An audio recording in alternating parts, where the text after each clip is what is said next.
আমি এই পক্ষটিকে একটি আদর্শ ক্লাসরুম ভেবে আমি আমার ডেমনস্ট্রেশন উপস্থাপন করতে চলেছি। তো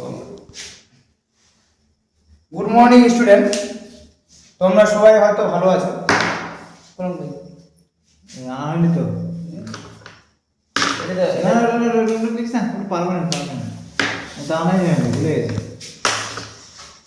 গুড মর্নিং স্টুডেন্ট, তোমরা তো ভালো আছো, ঠিক আছে?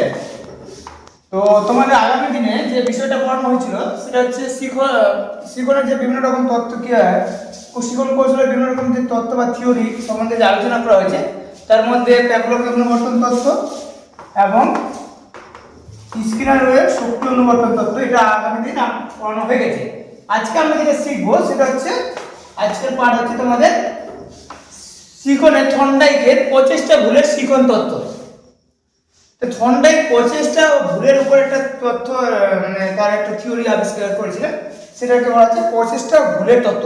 তো নামটার মাধ্যমে বুঝতে পারছো যে প্রচেষ্টা এবং ভুল করার সঙ্গে সঙ্গে আমরা প্রচেষ্টা করার সঙ্গে সঙ্গে আমাদের যে শিখন হয় সেটা হচ্ছে প্রচেষ্টা ভুলের শিখন তত্ত্ব, ঠিক আছে? তো কি এই বিষয়টা কি আছে? তো রোহন তুমি বলো যে প্রচেষ্টা, আমরা কোনো কিছু কাজ যদি আমরা করি, কি করি আমরা সেটাকে প্রচেষ্টা করি, চেষ্টা করি, আগে আমরা হাল ছাড়ি না, ওই কাজটা আমরা চেষ্টা করতে করতে কিন্তু আমরা একসময় ওই কাজটা সাকসেস হয় কি হয় না বলো? হয়তো হ্যাঁ ঠিক বলেছো, হয়। তো সেমনি থর্নডাইক একটা বিড়ালকে খাঁচার মধ্যে ঢুকিয়ে দিয়েছিল। সেটা পাজল বক্স মানে একটা বাক্স তৈরি করেছিল। সে বাক্সে কি করেছিল, একদিন সে একটা ক্ষুদ্র বিড়ালকে ঢুকিয়ে দিয়েছিল এবং বাইরে একটা খাঁচার যে পাজল বক্সের মধ্যে একটা ছিটকানি ছিল, যেটা ছিটকানিটা খুললে বা সেটা দরজাটা খুলে দিত এবং সেই দরজা খুলে বিড়ালটি বাইরে এসে খাবার পেত, ঠিক আছে? তো সে প্রথম কি হচ্ছে থর্নডাইক কি করেছিল, প্রথম পরীক্ষামূলক পদ্ধতিতে কি করেছিল, সে বিড়ালটিকে খাঁচার মধ্যে ঢুকে দিয়েছিল। ঢোকানোর পর সে বিড়ালটি ইতস্ততভাবে ঘোরাঘুরি করছিল, ঠিক আছে? আবার ঘুরতে ঘুরতে হঠাৎ সে প্রথম কি করছে, তার ছিটকানি খুলে দেয় এবং হঠাৎ করে সে বাইরে এসে সে খাওয়া গ্রহণ করে।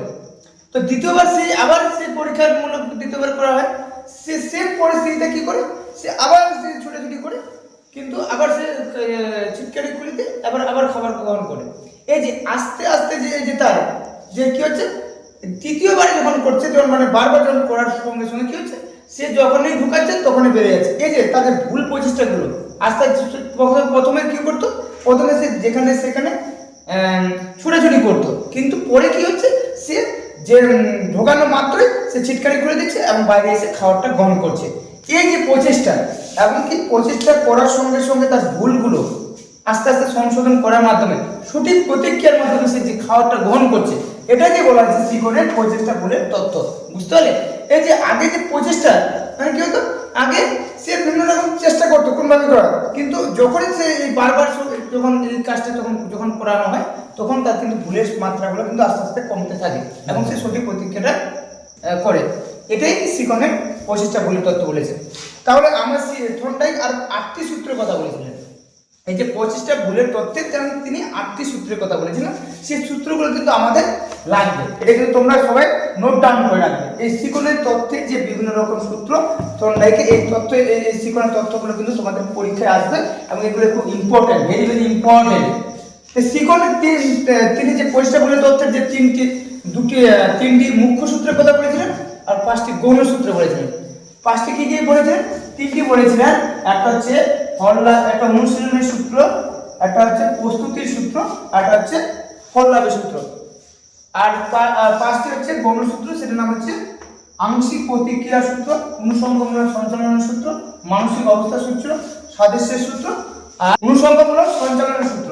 তো এই যে বিভিন্ন রকম এই 5টা সূত্র আর 3টা যে মুখ্য সূত্র, তো এই যে এগুলোর মধ্যে দিয়ে আমরা কি জানতে পারছি? প্রথমত যেটা বলেছে যে প্রথম কি বলেছে, আমাদের প্রস্তুতির সূত্র। দেখো এটা আমাদের শিক্ষাক্ষেত্রে কিভাবে কাজে লাগে। দেখো কোনো স্টুডেন্টকে আমরা যদি শিক্ষা দিই, সে যদি মানসিক প্রস্তুতি না থাকে তাহলে কি আমরা তাকে শিক্ষা দিতে পারবো? বলো তো, তোমরা বলো।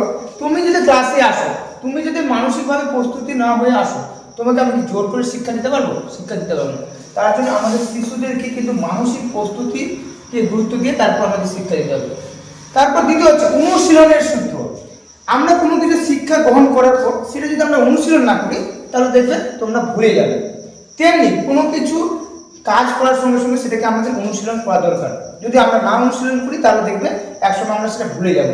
তো সে কি হচ্ছে, এই যে বিড়ালটাকে বারবার পরীক্ষার মাধ্যমে নিয়ে আসার পরে তার কিন্তু সে শিকনটা হয়েছিল, সে অনুশীলন করেছিল, এরপর সে কিন্তু আস্তে আস্তে কিন্তু তার ভুলগুলোকে সংশোধন করেছিল। তেমনি মানুষের শিক্ষা ক্ষেত্রেও কিন্তু অনুশীলন না করলে আমরা কিন্তু শেখা বিষয়গুলো কিন্তু আমরা ভুলে যাব। আর লাস্ট হচ্ছে ফল লাভের সূত্র। আচ্ছা ঠিক আছে। বিড়ালটাকে যদি ফল লাভ না করতে দিত, যদি বিড়ালটিকে যদি সে খাবারটা না পেত, সে কি আর দ্বিতীয়বার প্রতিক্রিয়া করতো? কারণ সে ফল লাভ করেছে বলে। কারণ আমরা কোনো কিছু যদি শিকনে কোনো কিছু ফল লাভ করে থাকি তবেই আমরা সেটাকে সেই শিকনটা আমাদের কার্যকরী হবে। তো আজকের মতো তোমাদের শিকনের মুখ্য সূত্রগুলো আলোচনা হলো। এরপর দিন তোমাদের 5টা যে গৌণ সূত্র আছে এর পরের দিন আমরা আলোচনা করে দেবো। ঠিক আছে, তোমরা ভালো থেকো। ঠিক আছে, থ্যাংক ইউ।